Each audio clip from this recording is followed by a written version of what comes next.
Stage and Screen with Andy Snowden. Let us know what you want to hear on WhatsApp with the number 01978 540 410. We love local. Calon FM. We lost track from the actress and singer-songwriter Caitlin Lavagna, and that one was released back in June of this year.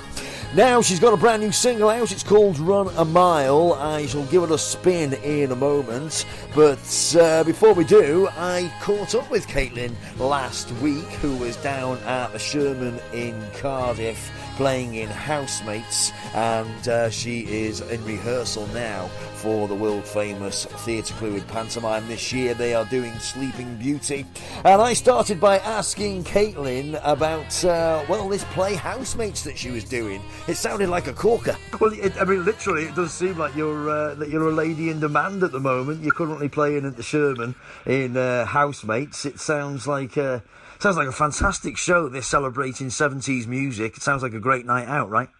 It's a great night out, and it's definitely such an important story as well about social housing and how basically 12 Written Gardens, which is just across from the Sherman Theatre in South Wales, that house literally changed the world. Yeah. I mean, again, obviously you're a musician, an actress, musician, a little bit of an all-rounder, really, and this kind of ticks all those boxes, does it not? It does. So it's actor, musician. So there's 4 neurodiverse and 4 neurotypical actors in this.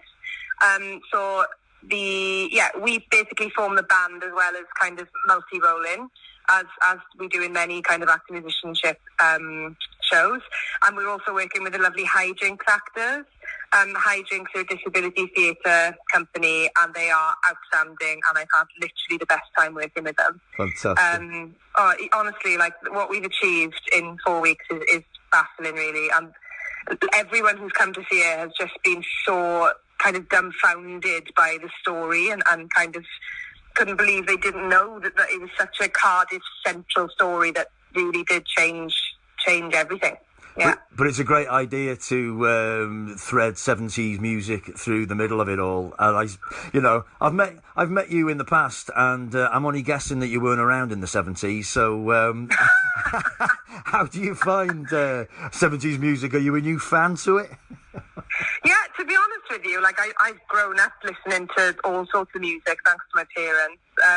But yeah, I obviously the last year especially, I've done quite a lot of kind of 60s, 70s shows, and I just think it's the best part of my job, getting cast in these shows and having to explore these different genres and different kind of, times in history where this music was so popular. Right. But it's very different now, obviously, yeah.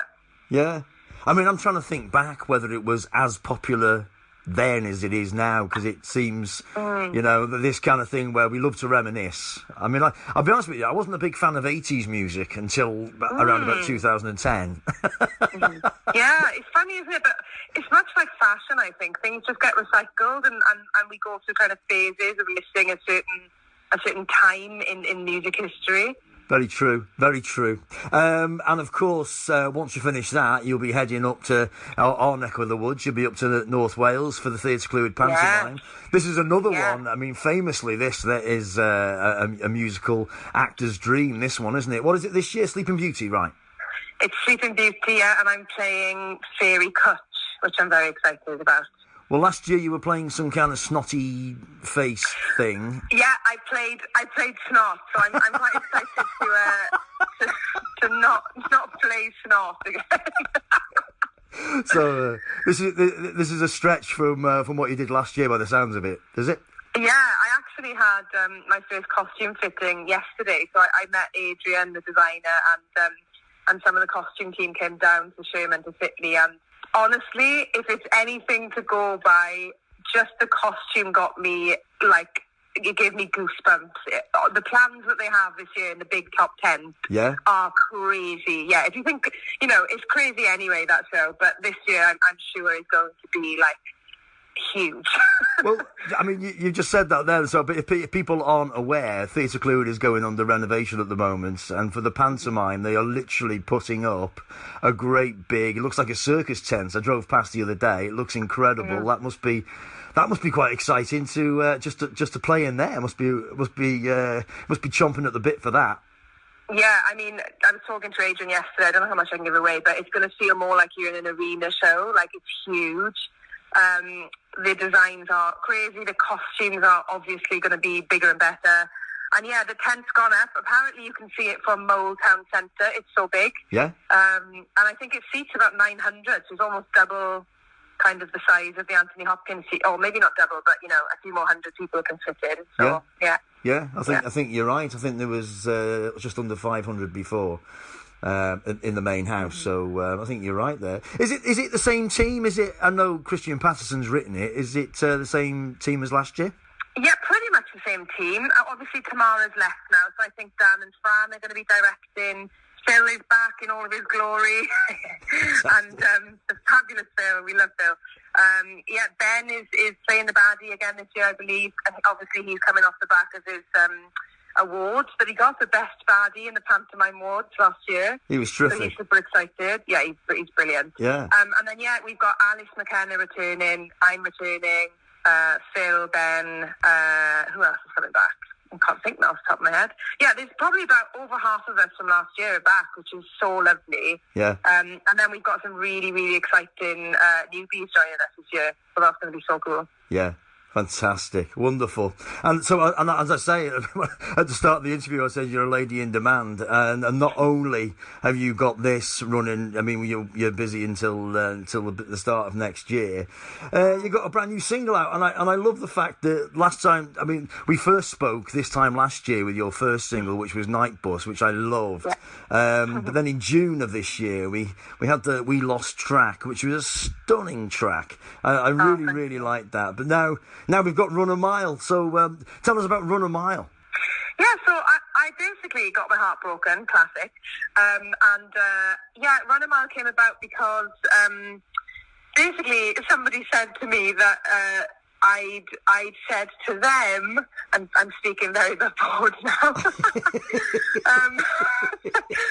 I basically came out and said, I think I love you. And his response was, you told me you thought you loved me and I nearly ran a mile. And that really cut quite deep, yeah, as you can imagine. Classic kind of artist kind of trauma dumping into music. I just was like, well, you know what, I'm going to spin this on its head, and actually maybe he wasn't the right person for me. So I've written a song based on what he said to me, which is a bit savage, but there we are. But you seem to be brilliant at writing about emotions, because I seem to remember when we were talking about the We Lost track back in June, and you said, I want to try and describe a panic attack in verse, and I thought, well, there's a job, but you did it. So presumably, because I mean the phrase "I nearly ran a mile" is one that we're all aware of, but to have it said to you, it must, as you say, it cuts deep, that one, right? Yeah, it did. But obviously, after I was upset for months or whatever, I thought, I could easily make this one another kind of ballad, and it could be really sad, which, it was. But I thought, I've kind of released a ballad this year now, and I think Night Bus was so well received because it's kind of upbeat and, not necessarily a happy song, but the music was kind of pumping, if you like, and getting you through. I thought with Run a Mile, it'd be really fun to do a kind of a spin on it, and reflect the phrase back to the guy that it's about, and be like, actually, I'm really glad that I ran a mile because you weren't enough for me, and I didn't realise it at the time. So it's quite, if you like, it's quite kind of an empowering song, especially if you're, I guess, a girl like me who's been through any sort of kind of breakup or whatever. I really wanted to explore this time, again, much like We Lost track, how if I just took my vocal out, you'd still kind of understand the story of the song just by listening to the music. And I think that's kind of something that I'm enjoying exploring as a writer. Absolutely, and you've knocked the nail on the head for me there. Because I was thinking, what is it about your solo work that I couldn't quite put my finger on what it was, and what I love about it is you're not necessarily in one kind of genre. You can turn your hand literally to rock, pop, or reggae, or rhythm and blues. It just depending on what the tune's about, maybe. Yeah, I think it's probably just from my kind of musical background, I suppose, growing up in the valleys and going to clubs such as, orchestra, brass band.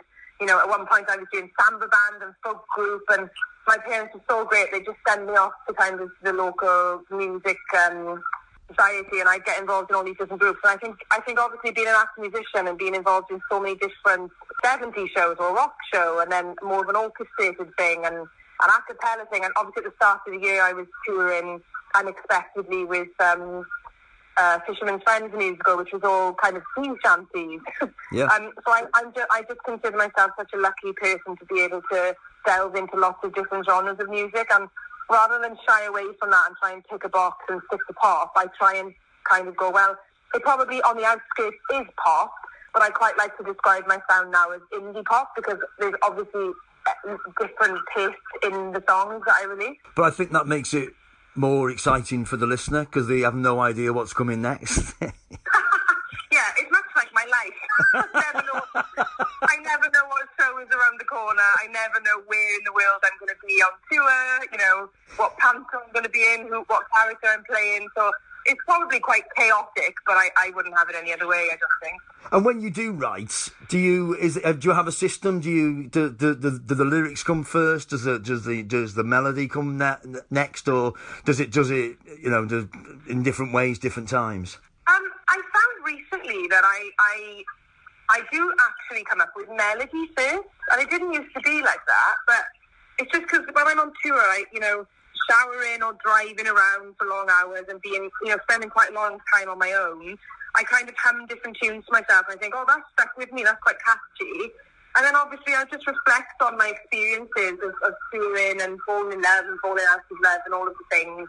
And yeah, I tend to then put little phrases together. Like, obviously I experienced the kind of run a mile thing that happened to me, and I wrote it down because I thought, God, you've given me the name of my next song. Thank you for something.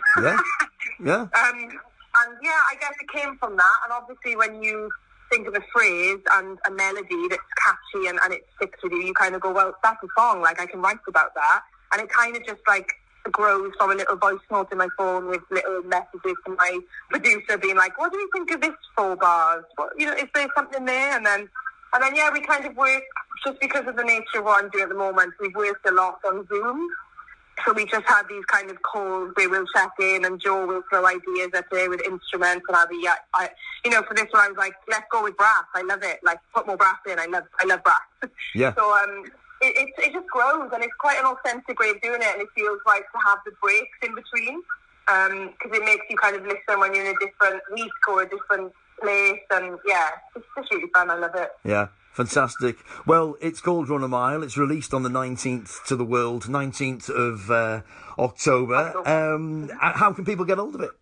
It'll be on all the usual platforms. So it'll be on Spotify. I'm sure you can ask Alexa to play it. It's going to be everywhere. Amazon Music, YouTube. I'll give you a little bit of news that I haven't shared with everyone. I've actually filmed a music video with an acting scene at the start of it. So yes, you're hearing this here first. I'm going to be releasing the music video roughly a week after the song comes out. So yeah, I'm actually super, super excited about that, because I've kind of turned to acting a little bit more. I'm trying to kind of make it more of a story this time. Superb. Brilliant. Caitlin, it's always a pleasure to speak to you, my friends. Thanks ever so much for that. And we're looking forward to seeing you in Sleeping Beauty up at Theatre Clwyd over Christmas. And we're looking forward to giving this one, Run a Mile, its first spin on Calon FM. Can you do us the honours of queuing it up for us? Yes, I'd love to. This is my 4th single, Run a Mile. I hope you enjoy. Thank you very much indeed. You take care of yourself. Bye-bye. Ta-da, ta-da. Oh no, I'm heartbroken again. Told me that she was just a friend.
That is the brand new one from Caitlin Lavagna. It's called Run a Mile and is available now on all the major platforms, including Spotify and Amazon Music. And also, as Caitlin said, look out for the video that is going to be accompanying this fantastic new track from the Welsh songstress.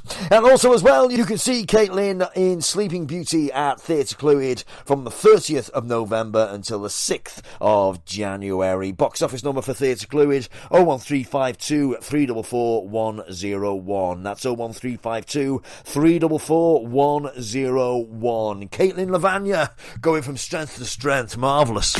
Your town, your station, your voice. Afternoons on Calon FM. Listen online at calon.fm.